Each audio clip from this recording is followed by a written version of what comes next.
É muito bom, queridos, estarmos mais uma vez aqui na casa do nosso Deus para o nosso estudo bíblico, né? Nosso culto de oração também. Hoje eu quero pensar com os irmãos sobre o tema retorno à santidade. Quero deixar também aqui um abraço para você que nos acompanha através da transmissão. Talvez você na sua casa ou no trabalho ou em algum outro lugar que não deu para você estar conosco aqui, mas que a graça de Deus esteja com você também. E eu quero pensar com os irmãos, tanto aqui presente quanto a turma na transmissão que nos assiste, sobre esse tema, retorno à santidade. Eu confesso para os irmãos, né, a irmã não sabia nem sobre que tema que eu ia pregar, sobre o que eu ia falar, mas o que eu quero trabalhar com os irmãos hoje é sobre o que nós estamos precisando viver para esse tempo, para que juntos possamos morar no céu, possamos chegar nos céus. E o retorno à santidade é algo que nós temos observado que tem sido uma necessidade para o povo de Deus nos dias atuais. Peço aos amados que, por favor, abram suas Bíblias lá no profeta menor chamado Joel. Complicou, né, gente?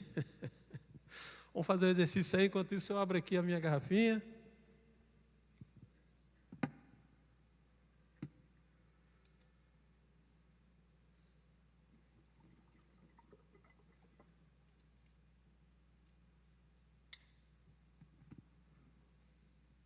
Vou dar uma ajuda santa para vocês aí, tá? Entre Gênesis e Apocalipse, tá? No meio ali, tá?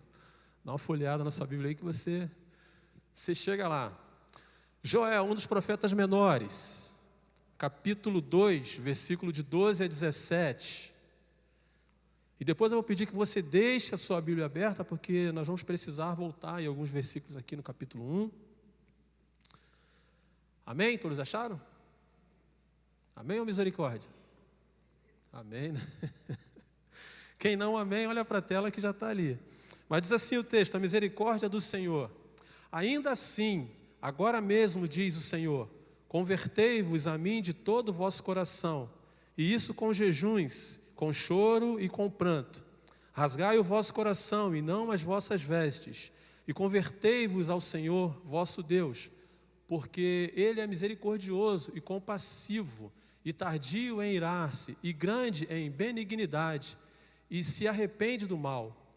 Quem sabe se não voltará, e se arrependerá, e deixará após si uma bênção, uma oferta de manjares e libação para o Senhor vosso Deus.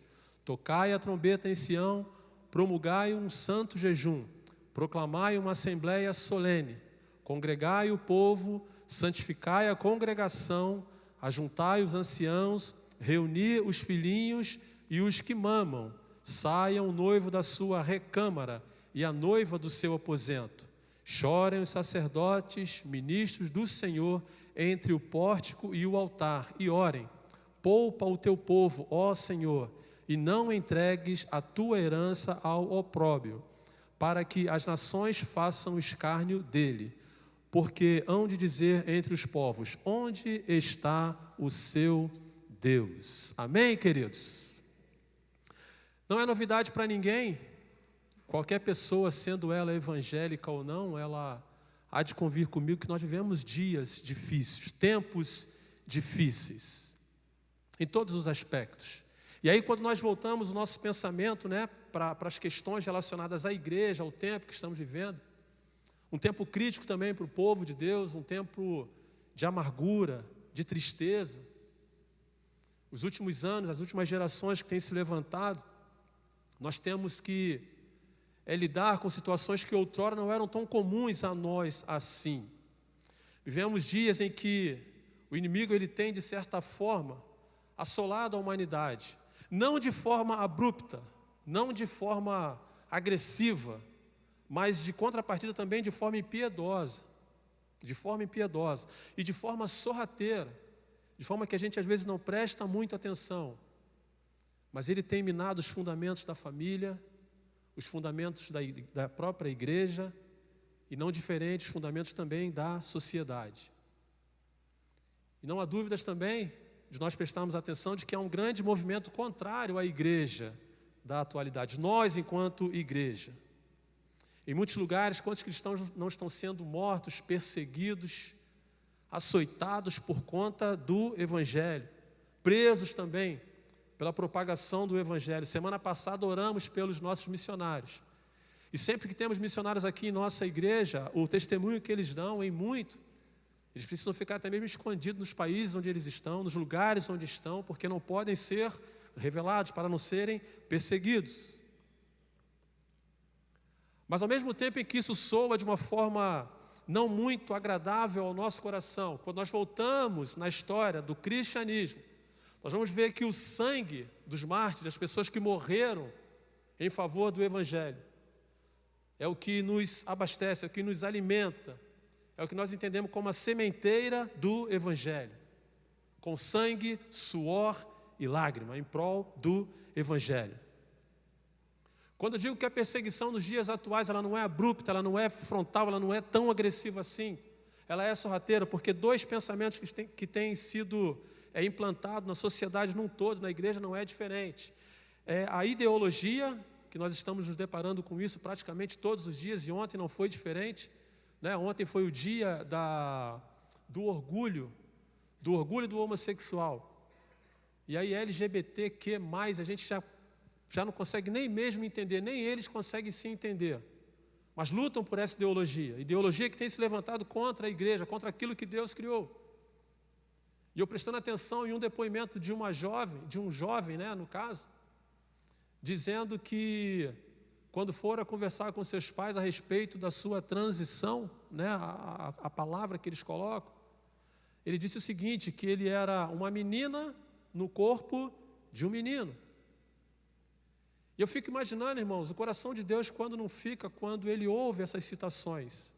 Automaticamente está mostrando para nós, e Ele mostrando para Ele mesmo, de que Deus errou. E Deus não erra jamais, principalmente na sua criação. Não há espaço para erro. Mas essa mesma ideologia está sendo aí aplicada. De contrapartida também nós temos a filosofia. E esses dois conceitos, irmãos, eles chegam de mansinho, não chegam de forma agressiva. E se não prestarmos atenção, ele vai de sobreforma minando a fé cristã, abalando as bases do cristianismo, abalando as bases da igreja, destruindo, na verdade, os fundamentos da igreja. E é nessa onda que nós estamos, irmãos, vivendo. Com a graça de Deus aqui no Brasil, nós ainda temos a liberdade de pregar o evangelho genuíno, ainda temos essa liberdade, mas há uma preocupação muito grande com esse avivamento, com esse retorno à santidade da igreja. Porque, como eu disse, essas coisas estão chegando na minha casa, na sua casa. E de contrapartida está chegando também na igreja do Senhor. As nações que outrora protestantes, evangélicas, algumas já estão começando a se curvar a essas coisas. Algumas igrejas começando a se ajustar para essas coisas. Alguns movimentos para tentar ceder de alguma forma para essas coisas, quando na verdade a igreja teria que fazer o contrário. Volto a dizer, diante deste ataque tão sutil, mas tão destruidor e devorador também ao mesmo tempo. Em tempos, irmãos, assim, tempos difíceis para a igreja, nós não podemos nem nos comportarmos como uma igreja tímida, uma igreja fraca, uma igreja desencorajada, uma igreja que se conforme com essas coisas. E a palavra de Deus diz que nós não podemos nos conformar com este mundo. Com este mundo. Por isso o motivo de nós voltarmos a essa santidade, voltarmos a este retorno espiritual. De contrapartida também, irmãos, aos amantes do estudo, as pessoas que gostam de estudar acerca da palavra de Deus, vão ver que na Europa, onde outrora foi o berço da história do cristianismo, do protestantismo, dos grandes movimentos, hoje são igrejas que estão sendo fechadas para dar espaço a outras coisas. Hoje são igrejas que estão fechando o seu templo e abrindo casas noturnas e tantas outras coisas, onde outrora havia fervor, onde outrora havia dedicação, havia consagração. Tem uma família da nossa igreja onde o integrante desta família está na Europa, morando na Europa. E assim que essa pessoa foi morar na Europa, de imediato, muito ligado à música, foi tentar trabalhar naquela igreja. E para a decepção daquela pessoa, ela falou que naquela igreja era literalmente uma geladeira espiritual. Uma igreja batista, irmãos.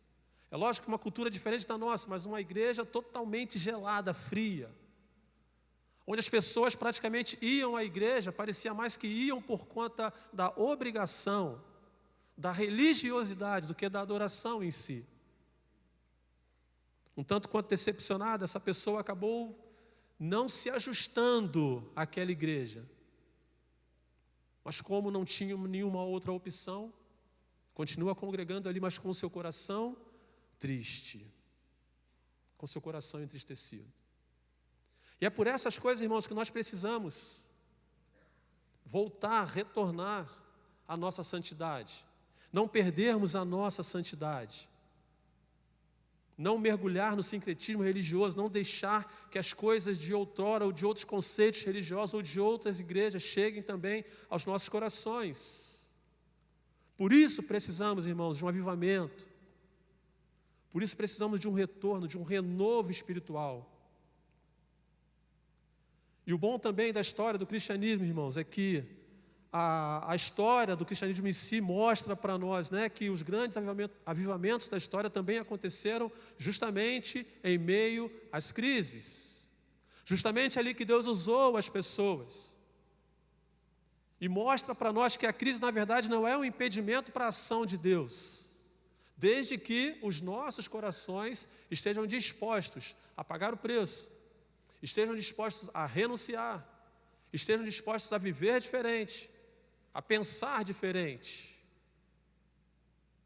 As crises, às vezes, as situações que nós passamos, às vezes, o que estamos passando nesse tempo, talvez sirva para nós como despertamento, uma vontade de buscar mais a Deus.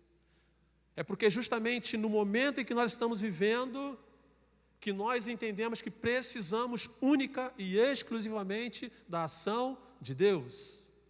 Aonde eu entendo que eu não sou nada, aonde nós entendemos que nós, por nós mesmos, não somos nada. E nos tornamos mais dependentes de Deus. E é aí, irmãos, que Deus abre caminho no meio do deserto. É aí que Deus abre caminho no meio do mar.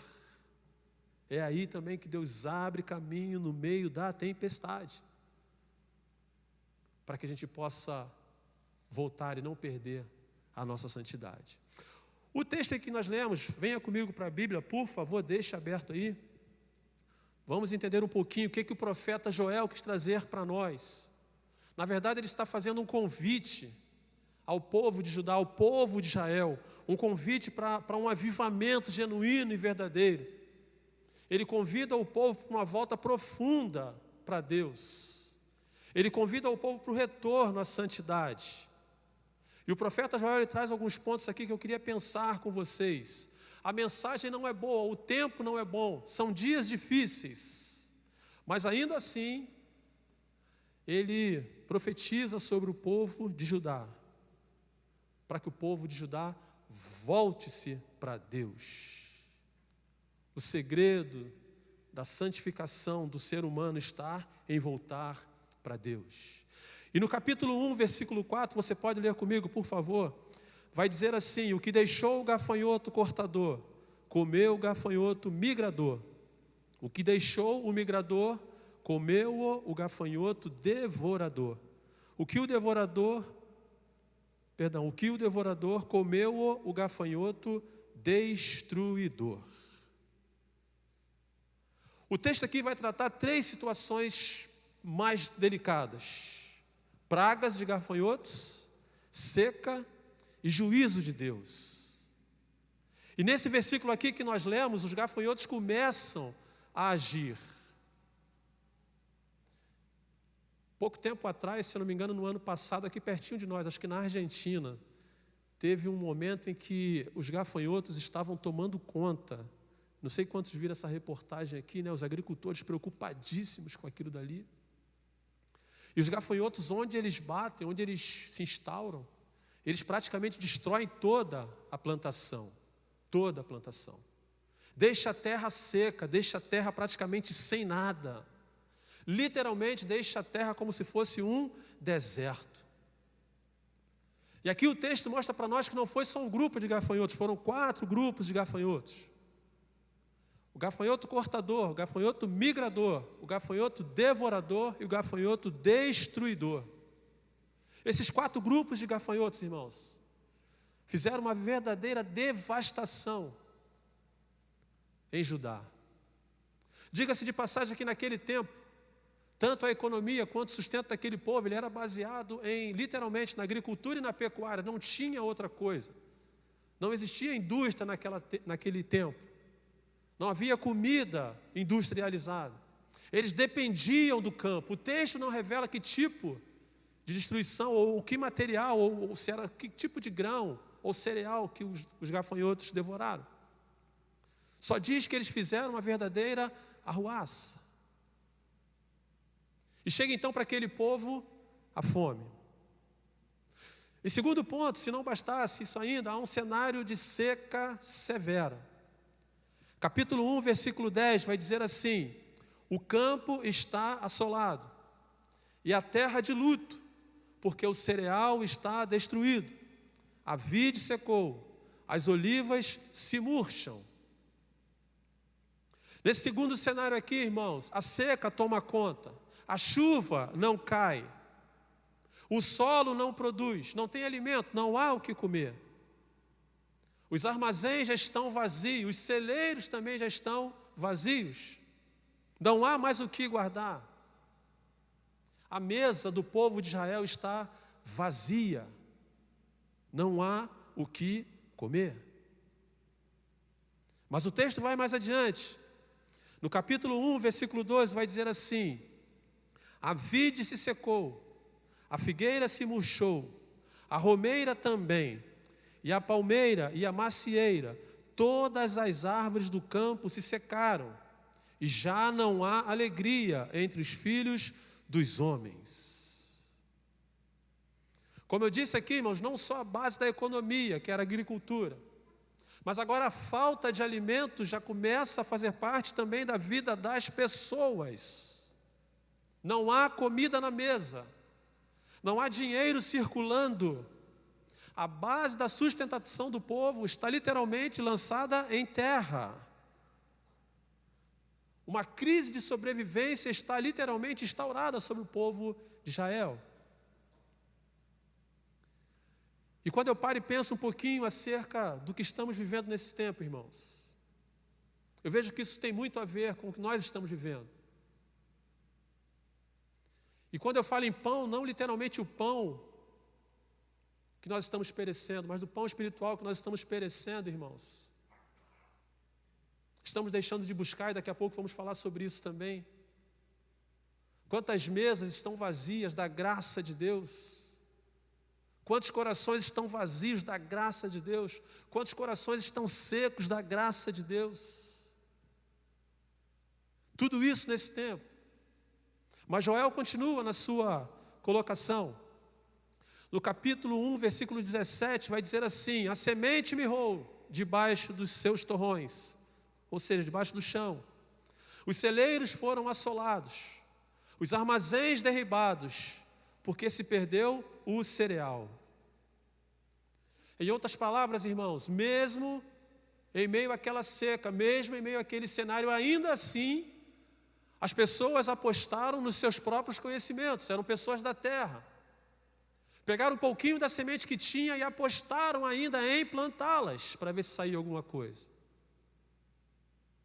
Mas existem momentos na vida, irmãos, que a minha força, o meu conhecimento de nada vale se não tivermos a graça de Deus sobre nós. E para aquele tempo nada valia, porque não era aquilo que Deus queria. O que Deus queria era que aquele povo se voltasse para Ele. E automaticamente todo o esforço humano não vingou. As sementes se secaram. A chuva tão esperada não veio. A semente mirrou e morreu. E assim somos às vezes, irmãos, tentando buscar com as nossas próprias forças, mesmo em meio a tudo que estamos vivendo. E deixa eu adiantar uma coisa para você, meu irmão e minha irmã. Com a minha força, com a sua força, nós não chegaremos a lugar nenhum. E aí o Senhor sempre convidando: volte-se para mim, meu povo. Volte-se para mim. E Ele continua. Ele vai um pouquinho além, ele agora entra na área da pecuária, capítulo 1, versículo 18, vai dizer assim: como geme o gado, as manadas de bois estão sobremodo inquietas, porque não tem pasto, também os rebanhos de ovelha estão perecendo. Percebam, irmãos, que não há muito para onde correr. O campo está seco, a terra está seca, e os animais, agora o gado que eles têm ali, não produzem praticamente mais nada. Não tem de onde tirar o leite para a sustância. Porque em tempos difíceis é assim que acontece. Eu não sei quantos de vocês assistem ou já assistiram os programas de televisão. Alguns povos da África, literalmente aqueles que ficam lá nos cantões. A base da sua refeição é o leite da vaca misturado com o sangue da vaca. No nosso entender é uma coisa meio nojenta, mas é o que serve de alimento para eles. E aqui o profeta Joel está mostrando que nem mesmo esse leite eles têm agora para se alimentar. Não tem. Estão literalmente na prova. Não há de onde tirar praticamente nada. Nada. Mas aí, queridos, a coisa não para só por aqui, ela continua. Não bastasse a fome, a seca, os animais perecendo também sem água para beber. O texto no capítulo 2 vai mostrar para nós que o povo assírio agora começa a sitiar Judá para tomar Judá. Ou seja, uma guerra está sendo sinalizada junto a eles ali. Você pode depois, se quiser, ler 2 Crônicas, capítulo 32. Não bastasse todo esse sofrimento, irmãos. O povo agora está praticamente cercado, entrincheirado, encurralado, fraco. Não tem como nem mesmo guerrear. E do lado de fora um poderoso exército pronto para entrar. É este o cenário, irmãos, que Joel identifica. Crise generalizada. Na política por conta da guerra, na economia por conta da seca, e da sobrevivência por conta da falta do que comer. Mas não para por aí. Chega na igreja também, capítulo 1, versículo 9, vai dizer assim: cortada está da casa do Senhor a oferta de manjares e a libação. Os sacerdotes, ministros do Senhor estão enlutados. Tem crise em todo lugar, irmãos. Tem crise na igreja, tem crise no Estado, tem crise na família. Tem crise na agricultura, tem crise na pecuária, tem crise em tudo que é lugar. E é por isso que quando eu olho para o nosso cenário, eu vejo um tanto quanto parecido, irmãos. A crise instaurada praticamente em todos os lugares, todos, sem exceção. E a pergunta que fica para nós, o que fazer, irmãos, numa hora dessa? Ou como fazer? Ou a quem recorrer numa hora dessa? E aí o profeta Joel brada do coração dele, o que o Senhor coloca em sua boca, e ele diz: ainda assim, agora mesmo, diz o Senhor, a solução está nas minhas mãos, mas o que é preciso fazer? Diz o texto, capítulo 2, versículo 12 que nós lemos: convertei-vos a mim de todo o vosso coração, e isso com jejuns, com choro e com pranto. E quando eu olho para o nosso cenário, irmãos, o nosso Brasil está em crise. Não só o nosso Brasil. Crise moral, crise ética, crise governamental, crise social. O mundo também não está longe disso. Os homens estão praticamente desesperados, procurando soluções para isso ou para aquilo. No meu entendimento, em vão. Mas o texto mostra para nós, irmãos, que quando o povo de Deus se volta para Deus, e é o convite que Deus faz aqui, nasce então o sol da esperança. Deus mostra que ainda há esperança. E tudo que Ele quer, e tudo que Ele precisa, é que os corações se convertam a Ele. Convertei-vos a mim, diz o texto. E tudo que precisamos para esse tempo é de uma igreja avivada, de uma igreja santificada.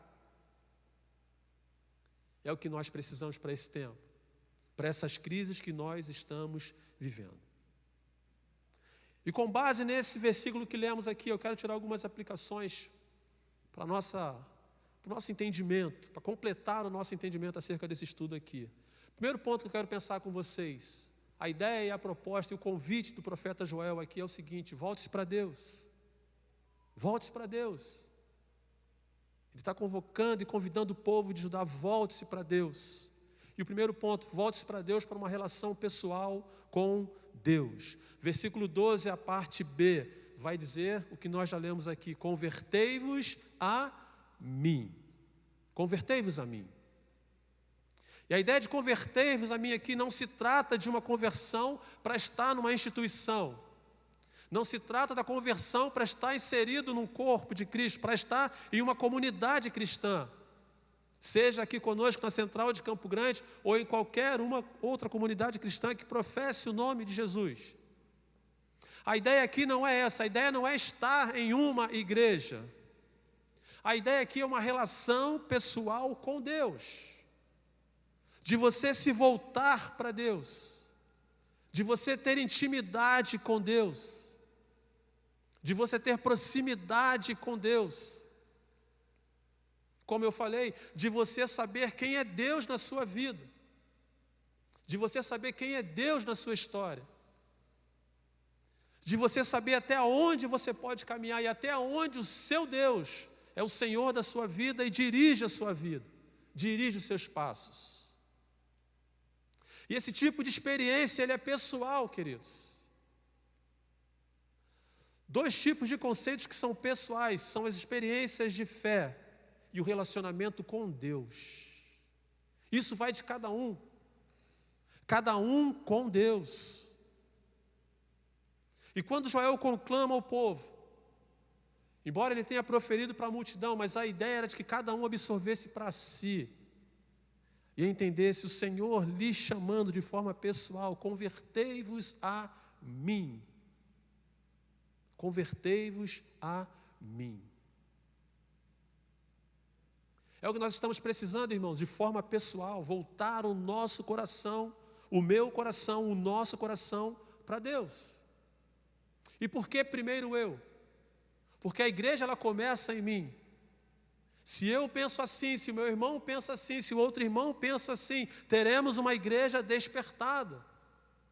Teremos uma igreja avivada. Teremos um corpo de Deus vivendo de uma maneira como a que agrada a Deus. As soluções não estão naquilo que, volto a dizer, naquilo que eu acho ou na força que eu tenho. A solução está quando eu converto meu coração a Deus. Primeiramente eu, e depois na comunidade cristã igual a nossa aqui. E aí nós nos tornamos fortes. Converter significa, dar meia volta, voltar. Converter também significa atender a voz do Espírito Santo de Deus. E tudo isso é uma questão pessoal. Convertei-vos a Deus. O segundo ponto aqui, convertei-vos a Deus, volte-se para Deus. Mas volte-se para Deus com profundidade. Veja o que diz o versículo 12, a parte C. Convertei-vos a mim, de quê? De todo o vosso coração. Não escutei, de todo o vosso coração. Preste atenção, queridos. O que é que te faz chegar a Deus? O que é que te leva a Deus? A ideia aqui não é você se voltar para Deus por conta de um problema que você está passando agora. Não é você se voltar para Deus por conta do desemprego que bateu a sua porta agora. Não é você se voltar para Deus agora porque há um problema em seu casamento, na sua casa. O seu casamento está abalado. O voltar para Deus aqui de todo o coração não significa porque agora você tem problema com seus filhos, e aí você tem buscado a Deus para resolver o seu problema familiar. Não é isso que o profeta diz aqui.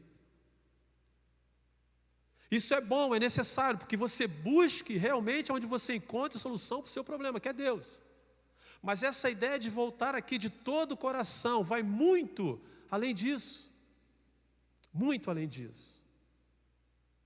E é triste, irmãos, quando nós constatamos que pessoas às vezes só se achegam para Deus quando estão necessitadas de alguma coisa, precisando de Deus para alguma coisa.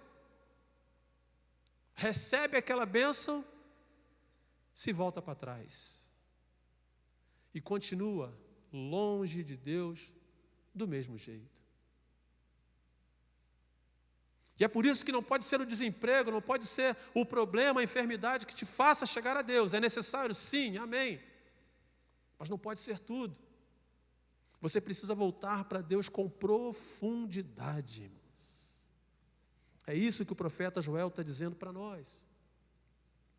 E quantas pessoas, às vezes, irmãos, não tomam posse desse voltar para Deus, se deixam levar para buscar Deus somente quando precisa. O profeta Oséias, não precisa abrir, capítulo 6, versículo 4, vai dizer assim: ó Israel, o vosso amor é como a nuvem da manhã e como o orvalho da madrugada, que cedo passa. Não permanece, cedo passa. Deus quer que você volte para Ele, irmãos. Deus quer que nós nos voltemos para Ele, mas com profundidade de coração. Deus quer que Ele seja o Senhor da nossa vida. Deus quer que o prazer da nossa vida esteja nele. Deus quer que nós deleitemos o nosso coração nele. Deus quer que nós busquemos a sua riqueza maior, o seu tesouro maior, e não de forma superficial, das coisas de agora. Não é isso que Deus quer de nós. Buscar a Deus, voltar para Ele, mas com profundidade. A terceira ideia, volte-se para Deus, mas volte-se também com diligência. O texto vai dizer: convertei-vos a mim de todo o vosso coração, e isso com jejuns. Versículo 12, agora a parte D. Jejum, exercício espiritual. Disciplina espiritual. Mas ao mesmo tempo em que é um exercício espiritual para esse tempo, é um dos exercícios que a igreja menos tem praticado.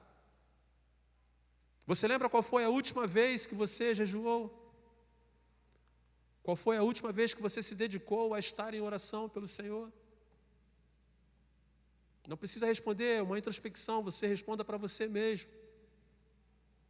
Você lembra quando foi? E o que é jejum? No sentido original da palavra, vai dizer que é privação parcial ou total de alimentos durante um certo tempo. Mas no sentido bíblico, jejum significa que você agora se abstém daquilo que é bom por aquilo que é melhor. A ideia de que o pão é bom, o alimento é bom, mas que o pão da vida é 1000 vezes melhor. Quando você come, você se alimenta do pão da terra, o pão natural. Quando você jejua, você se alimenta do pão dos céus. Por isso você abre mão daquilo que é bom para aquilo que é melhor. E o pão da terra simboliza muito bem essa questão do pão do céu. Mas quando você abre mão do pão da terra, irmãos, para jejuar, você está dizendo para Deus que o pão do céu é mais importante do que tudo para você. Você diz para Deus que você necessita mais dele, que esse pão espiritual é mais saboroso, e é dele que você precisa mais. Jejum significa fome de Deus. Querer mais de Deus. E nos últimos tempos, como eu falei, irmãos, infelizmente, nós estamos praticamente entregues tão somente ao pão da terra. E precisamos buscar mais o pão dos céus. Infelizmente, parece que as últimas gerações nós perdemos ou esquecemos o sabor do pão dos céus. E só temos no nosso quadro de memória, na nossa recordação, o apetite e o apreço pelo pão da terra. E Joel fala volte com diligência, volte com jejum. Mateus capítulo 4, versículo 4 vai dizer assim: não só de pão viverá o homem, mas de toda a palavra que vem ou que procede da boca de Deus. Volte-se para Deus com diligência, jejue, se alimente do pão dos céus. A quarta ideia, volte-se para Deus agora com quebrantamento. Versículo 12, a parte E: convertei-vos a mim de todo o vosso coração, e isso com jejuns, com choro e com pranto. A ideia aqui, irmãos, é que às vezes nós estamos voltando para Deus sim, mas o coração está seco demais, alguns até endurecidos. Os olhos estão enxutos demais também. Você lembra quando foi a última vez que você orou? Que você chorou, voltando-se para Deus? Você lembra quando foi a última oração que você fez ali, se derramando diante do Senhor?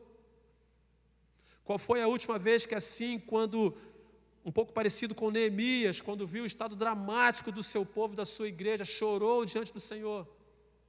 Qual foi a última vez que você chorou pela sua nação? Qual foi a última vez que você chorou pelos governantes do nosso país, do nosso estado? Qual foi a última vez que você chorou pela sua igreja?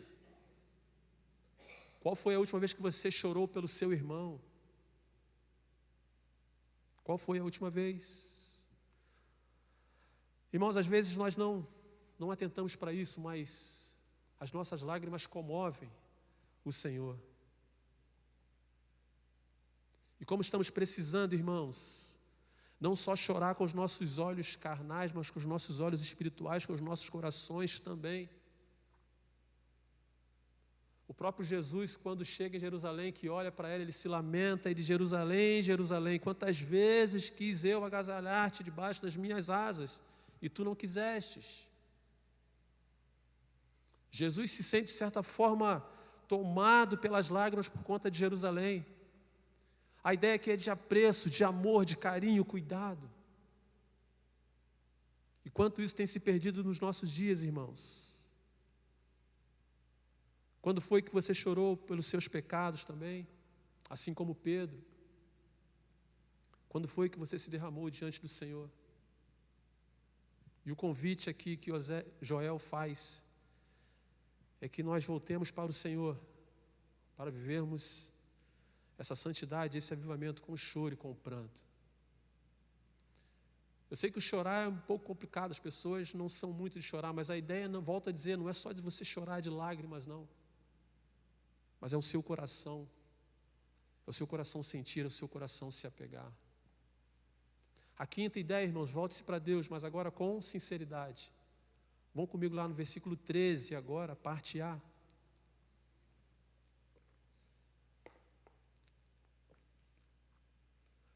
Diz assim o texto: rasgai o vosso coração e não as vossas vestes, e convertei-vos ao Senhor vosso Deus. E por que Joel profere essas palavras agora para o povo de Judá? Para que você possa entender, a cerimônia de rasgar as vestes acontecia, era praticamente algo normal. Era quando a pessoa ficava espantada, ficava chocada com algum escândalo, com algum pecado, com alguma vergonha. E a pessoa tinha por gesto rasgar as suas vestes. Você vai ler isso na Bíblia algumas vezes, essa citação de rasgar as vestes. Mas qual era o problema daquele povo? Com tanto rasgar as vestes, por conta de um senso de vergonha, aquilo acabou virando apenas um rito, um costume que as pessoas faziam. Ou seja, a essência do rasgar já não era mais tão importante assim. E o profeta sabia disso. As pessoas faziam praticamente, eu não vou dizer que para se aparecer, porque seria uma palavra muito pesada, mas elas queriam mais mostrar que estavam sentidas, que estavam sofrendo por alguma coisa, rasgavam as suas vestes. Mais um teatro espiritual montado do que a vivência em si. E Joel diz para eles o seguinte: olha, volte para Deus, mas volte com sinceridade. Não é isso que eu quero ver, sabe por quê? Você pode rasgar as suas vestes, mas Deus está olhando para o seu coração. E o que Ele queria do povo, o que Deus quer de nós, é que nós rasguemos o nosso coração. É essa a ideia.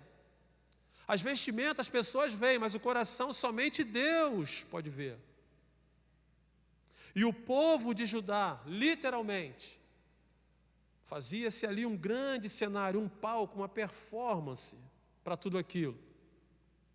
E dava a entender a questão de arrependimento, a questão de santidade, espiritualidade, só a impressão. E às vezes, irmãos, nós nos deparamos com essas coisas.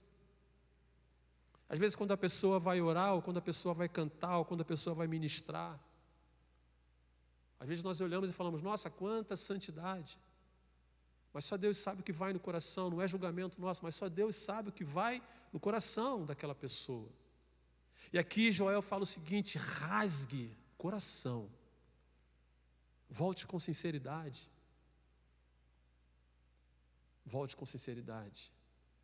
A palavra de Deus diz que Moisés, quando subia, quando descia do Monte Sinai, o seu rosto brilhava. As pessoas que estavam perto não podiam chegar perto, porque era um brilho muito forte.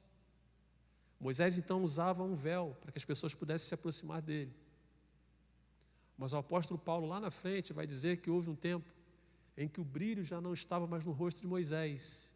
E ainda assim, Moisés continuava usando o véu. Simbolismo, irmãos. E tudo que Deus não quer de nós é simbolismo. O que Deus quer de nós é ação. O que Deus quer de nós está no nosso coração. Tudo que Deus quer de nós está no nosso coração. Volte-se para Deus, mas volte-se com sinceridade. Ninguém precisa saber, ninguém precisa ver. E vivemos dias hoje muito complicados em relação a essas coisas. O que não dizer de redes sociais, que diz aquilo que eu quero dizer. Mas de repente é uma realidade que nem eu mesmo estou vivendo, mas que eu quero mostrar. Isso é triste demais, irmãos. Até nas questões da própria igreja, isso é triste demais. Não é isso que Deus quer. Não é isso que Deus quer. Deus quer que nós rasguemos os nossos corações. Por último, rapidamente, segundo ponto, a urgência deste retorno. Volte comigo agora no versículo 12, na parte A, que nós começamos ali. Vai dizer assim o texto, ainda assim, agora mesmo. São as duas citações que tem ali. O que ele quer dizer com isso aqui, irmãos? Ainda assim, agora mesmo. Se você prestou atenção na narrativa que fizemos aqui rapidamente do capítulo 1 e parte do capítulo 2, a situação era difícil, a economia estava em risco, a igreja sem provisão, no campo já não tinha mais fruto, no pasto já não havia mais carne, não havia mais leite, não havia mais nada, literalmente. A fome já estava assolada. Os assírios cercando a cidade para tomar a cidade de assalto. Mas o texto diz, ainda assim, agora mesmo. A ideia de agora mesmo, irmãos, é de que nós estamos precisando urgentemente retornarmos à nossa santidade espiritual enquanto há tempo. Agora mesmo significa que nós não podemos perder mais tempo. Como lemos aqui, é chegado a hora e já chegou, em que os verdadeiros adoradores precisam adorar ao Senhor em espírito e em verdade. E esse tempo já chegou, irmãos. E Joel diz, ainda assim, agora mesmo. O que Deus diz para nós é que, se nós fizermos o que Ele pede para que nós façamos, se nós convertermos os nossos corações, se nós buscarmos voltar, resgatar a nossa santidade, o Senhor começa a agir em nosso favor. O Senhor muda o cenário. O Senhor altera o cronograma. Ele transforma esta realidade triste, avassaladora, em riquezas espirituais. Mas para isso a necessidade desse retorno, desse resgate a esta santidade. Posso dizer uma coisa para vocês sem errar, irmãos: o destino da nossa nação, o sucesso, o segredo, a vitória da nossa nação não está em Brasília. As eleições vêm aí, os candidatos já estão aí oferecendo as suas propostas de governo, e precisamos exercer a nossa cidadania, é verdade. Mas a solução para o nosso Brasil está longe desses homens e mulheres. A solução para esse Brasil está na igreja do Senhor. A solução para esse Brasil está em mim, na minha vida. Está em você também, na sua vida. A solução para esse Brasil está no coração da igreja de Jesus, a qual nós pertencemos. E se queremos mudança, irmãos, nós precisamos voltar à santidade de outrora. Como é triste, irmãos, às vezes nós nos deparamos com pessoas que acabam tratando a casa de Deus, a obra de Deus, assim, de forma sem qualquer tipo de aplicação a mais, dados a tantas coisas que são úteis e necessárias para nossas vidas, é verdade. Mas parece que o vir à igreja, o estar com Deus, o estar congregado é um peso. Domingo, as desculpas às vezes são as mais banais. Mas Deus conhece o nosso coração, irmãos. E Joel mostra para nós que solução há quando nós abrirmos os nossos corações, rasgarmos os nossos corações, converter os nossos corações, nós iremos triunfar. 2 Crônicas 7,14, que nós conhecemos bem, fechando a nossa meditação: se o meu povo, que se chama pelo meu nome, se humilhar e orar e me buscar e se converter dos seus maus caminhos, então eu ouvirei dos céus, perdoarei os seus pecados e sararei a sua terra. Queremos mudança, irmãos? Vamos juntos voltar, retornar à santidade. Vamos juntos avivar o nosso coração. Vamos juntos avivar o nosso fervor diante do Senhor. 2 aplicações. Volte-se para Deus. Volte-se para Deus com uma relação pessoal com Ele. Volte-se para Deus de uma forma profunda. Volte-se para Deus com diligência. Volte-se para Deus com quebrantamento. Volte-se para Deus com sinceridade. E por último, a urgência do retorno. A nossa volta para Deus, na verdade, é para ontem, irmãos. É chegado o tempo e já chegou. Amém, queridos? Que Deus nos abençoe nesta noite, nos ajude a nos fortalecer cada vez mais em graça e em conhecimento. Para começar em mim, o Senhor encontre aqui uma igreja aplicada, uma igreja disposta a fazer a diferença neste mundo tão cruel, tão avassalador. Amém, queridos?